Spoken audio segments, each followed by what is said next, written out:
Hey folks, if you're looking for in-depth indie reviews, you're in the right place. And today is going to be a treat, since I'm finally tackling the sequel to Project Moon's horror-infused management sim, Lobotomy Corporation. That's right, I'm going to be covering Library of Ruina, which hops genres over to a combat-heavy deck builder. That said, this one eschews the normal association with roguelites and instead focusing on a strategic and ultimately quite narrative-centric experience. That said, was this library a treat to visit, or was it a bigger barn fire than Alexandria? I'm your host, Arlian. Let's find out together. To say that horrific occurrences are commonplace within the city would be to give it credit. Corrupt corporations rule its streets, their iron grip maintained through twisted technology and dystopian laws they implement over their various territories, their nests.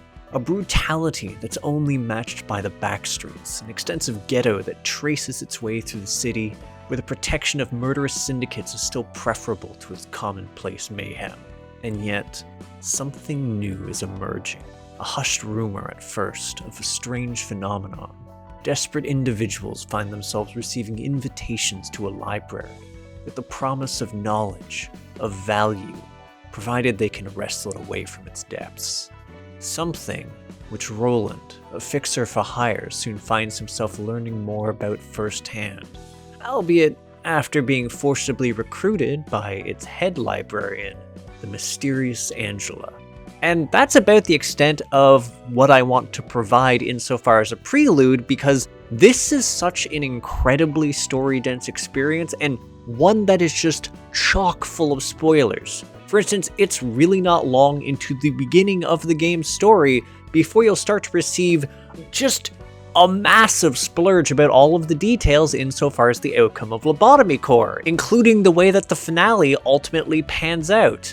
That said, whilst this might be a bit of a problem if you're playing through or intend to play its predecessor, it also means that you're not apt to feel out of the loop insofar as particular story beats, including if you happen to get stalled at the end of Lobotomy Corps because of its fucking difficulty.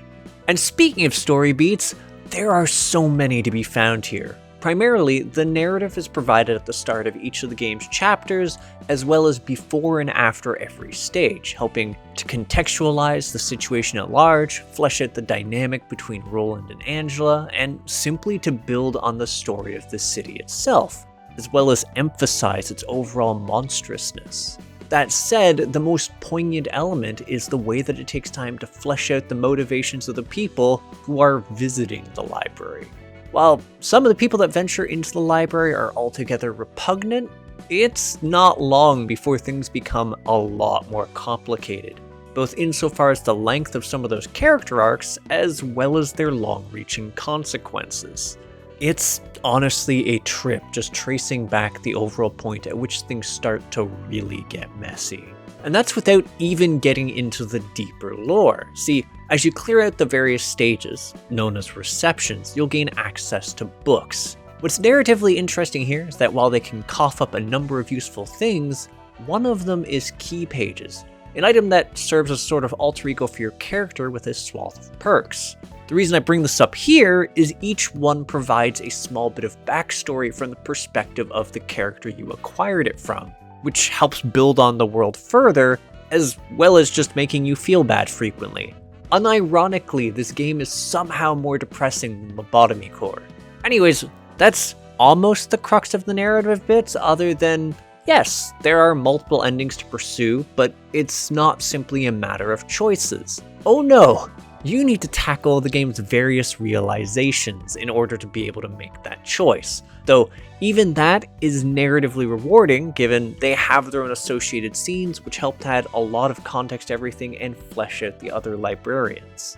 Still, if you do manage to get through every trial the game has to throw at you, the end result manages to bring the story to a satisfying close. Anyways, I'm starting to lean a little bit harder into mechanics, what with realizations and key pages, so let's get right into it. Ruina is interesting, since mechanically speaking, it's a combination of turn-based battler, a deck builder, and a puzzle game. Initially, it's not too hard to figure out. Beat up enemies until they die using the very basic deck you're provided. If you can bottom out an enemy's stagger bar, so much the better, since it'll cause them to not only lose their turn, but also make them vulnerable to all 3 attack types, blunt, slash, and pierce respectively. That said, there is a bit of nuance to factor in, even at the get-go, and that's the way combat actually breaks down. See, every character has an initiative dice, which rolls to determine who goes first. Here's the thing though, while you get your pick of who to target in the instance your initiative is higher, if it's on the low end you'll only able to really intercept the attacks of any character targeting you, and even then, only 1 per die. And that's important since when 2 attacks collide with each other, it leads to a clash, where both cards roll off to see who wins the exchange. Which sounds simple until you break things down further. Attacks, for instance, are an all or nothing circumstance where a successful parry hurts the enemy, but a failure sees you soaking the entire hit. What's more, each swipe only triggers once, so it's entirely plausible to get rocked by trying to deflect multiple hits with a singular attack. Inversely, a block doesn't deal direct damage, instead it deals stagger damage when it deflects and reduces damage by its roll even if you fail a clash. And then there's dodging. Why 2 defense options? Well, dodge fulfills a unique role since while a failed dodge sees you soaking full damage, a success negates the damage and continues to carry over to the next roll, potentially letting you evade an entire enemy's barrage if you set things up right. Unless you clash with another defense card, in which case it abruptly ends. So yeah, there's a fair amount to think about, and that's not even factoring in that any attack that isn't clashed will simply slip through and feed damage to the target, something you'll both be taking advantage of and worrying about. But none of that will save you if you're not mindful about your light. Light essentially serves as your resource for playing costly cards. You start out with a cap of 3 initially and only regain 1 a turn, requiring you to be very mindful of what you play. That said, as you clash with enemies and roll extremes on dice, you'll generate emotion. Gain enough, and your character's emotion level increases, raising their maximum light capacity for that fight, as well as replenishing it, allowing you to make a renewed offensive. Admittedly, your enemies can also take advantage of this too, but it's not all bad news there. See, when the enemies have an overall higher emotion level, it causes them to turn into a larger quantity of books when they're killed, those little things I talked about earlier. And this is immensely important since books are essentially card packs centered around the various characters you encounter. And I do mean this since burning each book causes them to explode into just this random assortment of thematic prizes, specifically 2 kinds. The first is combat cards, and this is how you get into the real nuance of deck building since not only will they provide more powerful cards, you'll also begin to find ones with unique mechanics or interesting bits of utility as you progress further into the game. Take ranged, for instance. These have the advantage of always resolving first in combat, albeit with unique caveats, the most prominent being their weakness to melee clashing. See, while ranged attacks can't clash with each other, a single melee attack has the ability to deflect an entire barrage of bullets. There's ways around this, but it can be rough before you clue in. There's also counter abilities, which only activate when you're not clashing with an enemy targeting you, allowing you to defend or even kill an enemy trying to take advantage of a one-sided attack. And there's other specific affixes you can come across, but the really interesting one is Singleton, perhaps the oddest to build around. See, your deck is essentially a very simple arrangement of 9 cards, and if you so choose, you can have 3 of any one card, or 1 in the case of certain rare cards, but overall, it's fairly easy to stack your deck in a specific way. That said, to activate a Singleton ability, every card in your deck has to be different, forcing you to be very careful about the cards you choose in order to make a functional, consistent deck, especially as you gain additional initiative dice and find yourself needing to worry about being able to draw enough cards to keep up with your ability to play them, to intercept oncoming enemies, and also manage your light reserves. It's honestly a joy to see this gradual unfurling of mechanics, because it manages to continue doing this even towards the climax of the game, as well as having a literal library of cards to customize your experience with. Which is especially notable since even cards earned earlier in the game can still find a place in your deck as legitimately viable options near the end of the game. Just remember to empty your cards from your decks before you tinker with the other reward from burning books. There were two things, remember, and I said it earlier in story, and this latter element is the thing I talked about earlier, namely the key pages. Now, these are a very important part of the experience since they allow you to don the identity of a character you've beaten, granting you increased health, damage resistances, as well as passive perks which can drastically influence your abilities, synergize with other existing key pages, and change how cards function. Essentially, these serve as a fundamental core to what you'll be building your decks around and your overall strategizing. And the customization doesn't even end there, since later on you'll also gain the ability to attach key pages you aren't using to what you are, to move a passive or few over in order to really maximize the carnage you're dishing out. Admittedly, there are some limitations here. You have a limited point cap to play around with, and different abilities have different costs. The point cap does gradually increase as you get further into the game, but even then, there's some key pages that are so naturally loaded with abilities that you can't actually add that many more to them. But overall, it's neat stuff and definitely gives you a reason to tackle a stage repeatedly in order to learn everything it has to offer. Just don't get too happy with the whole book burning thing, given that in order to progress further in the story, you need an intact copy of a given book. Admittedly, the game does tell you which book you need when you select the given chapter, but there's been more than a few times where it ignited one carelessly, or worse, got to a stage ahead, burned a book further back, and then lost the fight I was working on, which consumes the book used.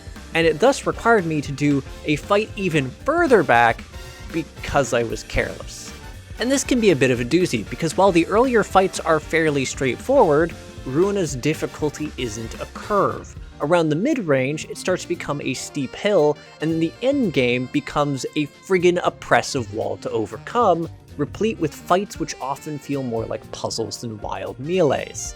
Enemies will begin to have very daunting abilities, both passively and on their cards, which can wreak a sizable amount of havoc on your crew, and will even require you to build entire decks around mitigating what they're throwing out. Something which also saw me fiddling around with general receptions. These are something introduced mid-game and essentially provide you the ability to trigger extra stages by throwing a bunch of arbitrary books up as invitations. There's a logic to this, but anyways. The early ones are, well, okay, they're potatoes, but once you get a bit further, you start to encounter some fairly unique enemies who have access to extremely good key pages and cards, which often put in a lot of legwork insofar as carrying my ass to the finish line. Especially once I started tackling the abnormality fights. These are just...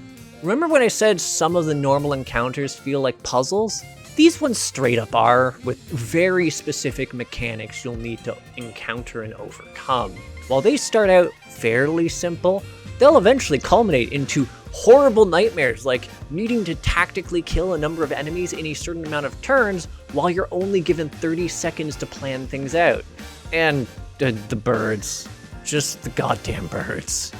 Seriously, these are neat enough that I don't want to get heavy into Spoilerville, but they're a very neat and technically optional part of the game. That said, the benefits for doing them are huge. Not only does clearing one on a given floor of the library increase the max amount of motions you can have, boosting light capacity, book drops, and even extra speed die, it also allows you to bring in more librarians on that floor and thus having a bigger party, plus it provides access to abnormality pages.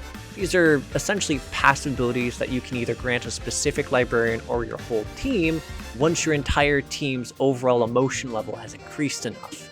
Though, whether it's a strictly positive bonus or a mix of good and bad is something else entirely dependent on the abnormality itself. Also, I would like to point out that each of the library's various floors have very different abnormalities associated with them and thus very different abilities, which helps to provide them unique identities and to really emphasize building different teams themed around those.